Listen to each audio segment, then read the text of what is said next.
Hello everybody and welcome back to another episode of Let's Read Katawa Shoujo. When we last left off we were talking to Kenji about some vast feminist conspiracy bullshit. So let's pick up right where we left off and see what awaits us out today. I feel very tired this morning, probably because yesterday itself was a very tiring day. On top of that, I woke up far earlier than necessary. After saying hi to Shizune and Misha, I start doing the work as instructed from the board. It already looks like today is going to be heavy. Also, I figured out that I was pronouncing Shizune wrong. I was saying Shizune, but apparently it's Shizune. If I'm still saying it wrong, I apologize, but fuck. What can I do? I don't have a problem with that now, though. That was weird. I don't have a problem with that now, though. Whatever. Shizune and Misha might jump on me trying to get an answer about whether or not I've decided to join the student council, even if it's just one day. I wouldn't put it past them to try, and I don't have an answer for them if they do. So this situation is convenient for me. About 10 minutes into class, Hanako walks in and takes a seat, but no one looks at her. The teacher doesn't even comment on her lateness. He does, however, stop us to say that we're going to break into groups again. I turn my head and see that Shizune and Misha are looking at me. Shizune gives me a smile that is equal parts cute and menacing. This is a smile that says, "We have you now. There is no escape." I believe it. Hichan! Fuck, I haven't done Misha in a while. Hichan, it looks like we're together again. Yay, yay! Try not to go too high lest I strain my vocal cords and sound like a fucking idiot. Misha leans sideways while Shizune pushes her desk closer to mine. There really is no escape now unless I were to jump through the window. That's not a half bad idea. Oh, aw, jumping out the window isn't the best option, sadly. What are you talking about, dude? Huh. What's wrong, Hichan? Oh, Hichan, have you been thinking about what you said yesterday? You said that you would think about joining the student council, didn't you? It's okay, Hichan. We were talking about it after you left, and it would be rude to expect you to already have an answer for us this early, right? Right. I try so hard. I can't fake female laughter. I just can't do that. I'm so happy you two are able to have a laugh at my expense, and even more pleased to know that you both know how crazy the two of you can be. Now that that's over, Shizune snaps back into serious mode and smacks today's assignment with the back of her hand in an overly dramatic and important way. When I actually look at the stuff, it's mostly just reading. In fact, there are only 2 problems. I almost want to say something about how a rush to get started seems a bit much, considering the small amount of work. In fact, Shizune probably knows how little there is and simply doesn't care. Yeah, it seems like the workload doesn't matter to her as much as the fact that there is work. The actual amount is unimportant. She approaches everything with the same level of ambition. You read into things a lot, Hisao. Very wise. While I'm reading, I let my eyes wander around the room and catch Hanako trying her hand at solving the problem. It looks like she's working alone. I can't remember seeing her working with other people before. Thinking back to how shy she is, it's understandable. Yeah, no shit, dude. Got a regular Sherlock over here. Hey, that girl over there. Huh? Who, Hichan? Her, Hanako, over there. Does she always work alone? I think so, Hichan. Do you feel sorry for her because she's alone? That's super blunt. I was just thinking that maybe she could work with us or something. No, shitty idea, no. I don't think that would be a good idea, Hichan. Why not? Hichan wouldn't get along with her. Why? Have you met the 2 of them? Are you stupid? Misha shuffles around the question, letting out a laugh that sounds very strange. It's nervous, but still has that lilting up and down quality present in everything she says. Just because, Hichan. By now, Shizune has noticed our conversation, and it makes me realize again how Misha has been signing everything she has been saying this whole time. There's no secrecy in this world. What, Shichan? The friend of my enemy is my enemy? That sounds so harsh. I'm not going to say that. You said it anyway. I know, Hichan. It's fine if you over here. I wonder if this is Misha's way of keeping things fair, since without her, I wouldn't be able to understand the things Shizune is saying, and vice versa. Is that also why she signs all the time? So there's never a conversation Shizune will be left out of? I mean, it makes sense. Isn't that what friends are supposed to do for each other? Anyway, we should start on the problems now, Hichan. We finished with time to spare, and I decided to ask if there are any alternatives to the cafeteria, as frankly, the food so far has been subpar. This sends Shizune and Misha arguing among themselves about their favorite restaurants. All of them are downtown, so I don't think we have time to go all the way there. And what about the bill? Are they arguing just for the fun of it? That wouldn't even surprise me. Maybe. They seem so distracted by it that they don't even notice the start of the actual lunch break. I look over my shoulder towards the back of the classroom. She seems to be studying her notes from the previous class. It's an odd sight. Everyone else in this class is busy in themselves with the lunch break. Socializing, gossiping, rearranging desks, the ones with actual boxed lunches mixed in and chattering like everyone else, only interrupted by short bouts of eating. But when I watch Hanako, it feels that I'm the only one who can see her, almost as if she was invisible, sort of hiding in plain sight. Is she being bullied? Is she isolating herself from the rest of the class on her own accord? Asking the hard-hitting questions, I see. I see her look over her shoulder towards the classroom's rear door. Come to think of it, she hasn't turned a page since I've started watching her. I guess she's waiting for someone. It's Lily. I do what I always do when I don't know what to do. Like now. Don't do whatever you're thinking of doing. I've already started on one of the books I borrowed yesterday and took it with me to school to fill the empty moments between classes. I find the page that I creased a corner of to mark the spot I left yesterday night and pick up from there. Misha and Shizune are still arguing heatedly, probably about restaurants still. If I join them, I just get caught up in that, or worse, get grilled about joining the student council. Misha isn't speaking aloud since there's nobody who'd need to hear what they are talking about. But why does she tend to sign things even when Shizune doesn't need to understand what's being said, or even more strangely, when Shizune is not around at all? What an odd conflict of habits. Oh, okay, wait, no, he's not doing what I thought he was gonna do. I thought he was gonna go try to talk to her, and I was like, dude, you saw what happened last time. Cut your losses and move on. I find it hard to focus on the book, and besides, the lunch break beckons me to leave the dullness of the classroom. I do so, heading down for the cafeteria. Misha and Shizune, having come to a conclusion of one kind or another, follow in my wake, though still talking in their animated fashion. Just around the corner of the hallway, something hits me in the chest with the force of a runaway train. Let's go, boys! Sorry for my excitement. Ouch. Oh, baby. Opening my eyes, I see a pair of saucer-like green eyes looking up at me. They belong to the perpetrator, a short girl who bumped into me and has now fallen down onto the hallway floor. She wears a PE uniform and a very worried frown. The former strikes me as a rather strange thing to have on during a lunch break. More striking than that, though, is that she doesn't have legs. Yeah, are you blind? Or she does, but they're not flesh and bone. Her pale and very much flesh and bone thighs end in shins and feet made of some black metallic or plastic-like material. They look disturbingly artificial and unnatural. It almost makes me forget that my chest is hurting. The girl winces a little, rubs her nose, and jumps up. Oh man, hey, are you alright? I'm sorry about that, really. I wasn't looking where I was going and you just came out of nowhere. Sorry. She looks really apologetic, in the hurt puppy way of looking apologetic. I quickly forget about being angry or anything, since hurt puppies are my weak spot. Oh baby. It's okay, don't worry about it. It's not okay, Hisao. I say that, but there's a stinging pain growing in my chest, and I know that this is about the biggest possible danger from my condition. Don't overexert yourself, don't forget your medication, and most of all, don't get hit in the chest. I try to rub my solar plexus to chase the pain away, holding my breath in an attempt to hear my heartbeat. What the fuck is a solar plexus? Discord, please.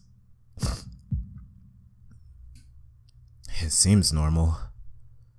Hey, should I get a nurse? The worried, high-pitched voice of the girl snaps me out of it. Yeah, that's as high-pitched as I'm getting. I'm not even about to fucking try that shit.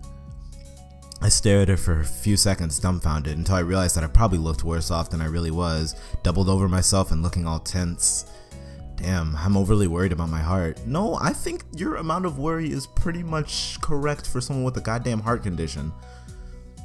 No need, I'm fine. Managing to say something in response, I pull myself upright, feeling my sore ribs one last time, and take a deep breath. She just knocked the wind out of me. Big time. But it's nothing more than that. Oh, she knocked the wind out of me. I'm sorry. Have you figured out who my favorite girl is yet? You sure you're okay? I hit you pretty hard. It's okay. I said I was fine and nothing's broken. No harm done. That's good. I feel a hand on my shoulder at the same time the girl's eyes widen in horror, and oh jeez, excuse me, hello? Go back. That's good. I feel a hand on my shoulder at the same time the girl's eyes widen in horror, and I can't read that goddamn line! Whatever she was saying gets interrupted by a very horrified... There you go. Eep! I don't have time to look behind me because Shizune is already shoving me aside and stomping over to the girl, signing furiously at her. Miss Ibarasaki, I saw that. Running in the halls is strictly forbidden. Misha translates right on Shizune's tail, but her voice is girlishly playful, not full of the divine fury Shizune's arm movements would seem to call for. Sorry, I was just going to get some stuff and I was kind of in a hurry. You've been told this 1,000 times before. Your reckless behavior endangers other students, and even worse, it's explicitly against the school regulations. The girl blushes and starts to fidget nervously like a little child caught misbehaving. It's so cute I find myself smiling. I know that, I was just... Make sure that this will not happen again, although I'm sure telling you this is futile and only causes me further headache when you choose to ignore the regulations. Got that, Emmy? Got that, Emmy? I'm kind of losing Misha's voice. I'm starting to lose. There's a lot of voices to keep track of and try to maintain consistency with. The small girl sticks her tongue out in response. I gotta go.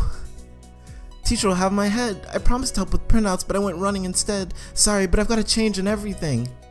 Before Misha or Shizune or I can say anything, she's already bolted from where she was a second ago, almost halfway towards the stairwell. Shizune looks like she's about to go nuclear on the spot, so I smile at her in a vain attempt to calm her down.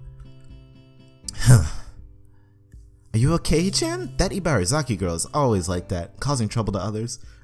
Oh god. You know, I'm pretty certain Shizune wouldn't call me Hichan. Never mind. Huh. Yeah, anyway, I'm okay. Just got the wind knocked out of me. Huh. That's great, Hichan. I wouldn't call that great, but I let it slide this one time. Huh. We have to run now. There's an important student council meeting regarding the festival, and we have finally decided where to eat. Too bad you can't join, but this lunch meeting is only for council members. We can take you there some other time. Oh, but that'd be like a date, wouldn't it? No? Question mark, no?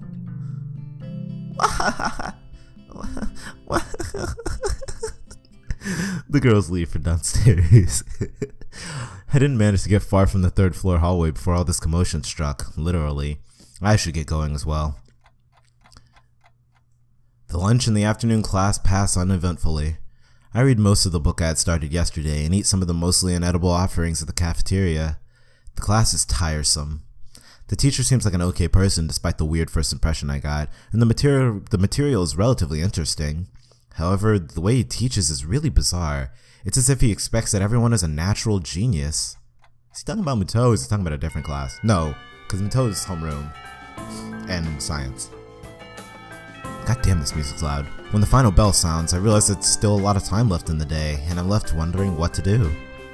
It's odd, at the hospital I had 24 hours a day of free time, but here, filling the considerably shorter hours feels difficult. Everyone else leaves, and I'm left alone with the teacher. Muto is examining the assignment sheets we were working on earlier, marking them with a red ball pen. Oh, it is Muto. Raising his eyes from his papers briefly, he notices me and furrows his brow. What is it, Nakai? I jump at him addressing me, but I guess it's natural to spark some conversation since there's nobody else around. Nothing. Thinking about what I'd do after school. The teacher slowly puts the cap on the pen he's holding and arranges his papers into a stack, clacking it against the desk twice. All the time these motherfuckers with their paper on their desks. He seems very methodical, and for a brief moment, I'm reminded of Shizune, but the teacher is more unhurried and relaxed, much more routined. You have no plans? No, I considered joining a club, but don't know what kind of club would interest me. Go observe a meeting of someone else's club. Might pique your interest. I guess. But I don't know how to continue from there. Muto looks at me in a way that makes me quickly want to take the words back to avoid a conversation. But I can't, so I have to forge ahead. I just don't know how to deal with people. I mean, the other students. I'm talking to people and everything, so it's not that I'd be isolated or anything. I just don't know what to think about. The disabilities. It's like, it feels that I'm being impolite if I pay attention to them, and it's weird to ignore them. Damned if I do, damned if I don't. Is this really how you talk to your teachers? I guess I was kinda chill with some of my teachers in high school. The teacher scratches his cheek absent-mindedly, looking very unresponsive. These things are only an issue if you make them one. You can talk normally with someone even if they are blind or something. What a way to put it. Try to look behind the superficial. There's not a single student here who isn't just a normal kid behind whatever they might seem at first glance. He says the same thing as Yuko did. I know they're right, but it's hard. How can you not consider, for example, Shizune's deafness when the only way to communicate with her is to talk through Misha? Or Hanako, it's not like you can ignore her face. You are the master of tactlessness. But... oh baby, fucking sound like a goddamn gunshot. I'm interrupted by the door of the classroom suddenly slamming open. Oh god. Teacher! I'm trying. Misha crashes in, hand straight in an enthusiastic greeting, her voice loud and lively enough to wake the dead from their graves. She starts towards the teacher's desk with her bouncing step, hands energetically swinging with the rhythm. Muto, visibly dismayed at the interruption, and Misha in general, slumps in his chair. Oh, that's so sad. Mikado. Misha stops in her tracks and looks around cluelessly, as if she's sensing from his tone that something's wrong, but has no idea what. Yes? We have talked about volume control before. Yes! But she doesn't lower her voice at all, and the teacher just rubs his eyes. So what is it? We need help. We're running out of supplies for the festival stands. This is a distress. She waves a pink slip of paper she's holding around. So, go get more supplies from the art room. What's the problem with that? Plywood. Plywood is always the problem. Last time we wanted more, there was only a little, but that time we just took it all and went with that. Now there's like none left, so do you know where there is some? I don't understand. How would I know? God damn, he hates this. Ooh. Shi-chan, I mean the president thought that the teacher would know if there is plywood. Was she wrong? Muto looks like he is in great pain, frowning with his entire essence, and Misha doesn't get it at all. Looking at the two of them communicate is terrible, like looking at a man being tortured by drilling his skull open while blasting pop music at full volume at the same time. Quite the analogy. I'm afraid I have no idea if there is any plywood in the school, let alone where it would be if there was any. Aw, what should I do? Perhaps try to find Mr. Nomiya? I actually don't know how to say that. I'm sure he would know where to find everything you need. You'd have to pry them from his cold, dead hands, but that's a different matter. I don't have the time. We are so busy. She holds her head with both of her hands, looking as despairing as it's possible for a person like her. Without even noticing, she crumples the note she's holding against her hair. I shouldn't even be fetching these things. There's so much to do and we're falling behind the schedule. Muto looks at her gravely and then suddenly smiles. Smiling doesn't really fit his face. I think it'd be better if he didn't. God damn, Sal, what the fuck? I wonder if you could get some temporary help. He switches to staring at me focusedly with a hard expression, as if trying to say, go make some friends. I guess I can give you a hand. You can? Thanks, Chan. You're really nice. She pauses, does a double take, and then points at me with her finger, yelling, ah, and looking very puzzled. Come to think of it, what's Chan doing here? Class is over, you should be having fun. We just had a little chat. Oh no, it's not detention, is it? Are you in trouble, Hichan? No, I'm not. Is Hichan in trouble, teacher? No, he's not. Muto sighs deeply, and I feel that I have to help Misha to get her off the teacher's back. So, what do you need? Here's a list. I can try to find the plywood from somewhere if there's none in the art room. She offers me the note she's holding. I take it, hesitating a bit. I said it'd help you, but this has no implications on whether I'm joining the council or not. Aww. Still, thanks Yu-chan. Try to be quick. We're in a stall building streak now. We must hurry, hurry, hurry. She bounces out of the classroom, leaving me and the teacher looking at each other with something that feels like a silent agreement. Well, there you have it, Nakai. You have something to do now. Please don't sound so smug. Looking at the list with a number of items ranging from paint to plywood, all written with small, neat handwriting that is undoubtedly Shizune's, I heave a sigh. I'll be going then. Waving the long list limply at the teacher, I exit to the hallway. The classrooms closest to ours are designated belonging to classes 3-1 and 3-2 on the right side, and 3-4 on the left side, each door looking exactly the same. Further down the corridor with identical doors are rooms that I didn't think were used for classes. I guess the art room is not a classroom as such. I carefully push open the furthest door and peek in. It's a classroom, but it seems rather badly kept or not in use. Am I in the right place? Desks and chairs are all around the room, a thin layer of dust settled on them. There are some easels in the corners, so at least this looks like the right place. The room is flushed in sunlight from the big windows, shadows creeping all over the desks. Specks of dust are dancing in the stagnant air, making the beams of light almost visible. Jokingly, I call into the empty room. Anybody home? Something catches my eye and I stop mid-sentence. Alright. I think this is a good place to, I'll just leave you guys with this image. How about that? This is a good place to stop for today. So thank you all for watching. I hope you have a fantastic day, and I will see you in the next episode of Let's Read Katawa Shoujo. Take care and peace out, guys.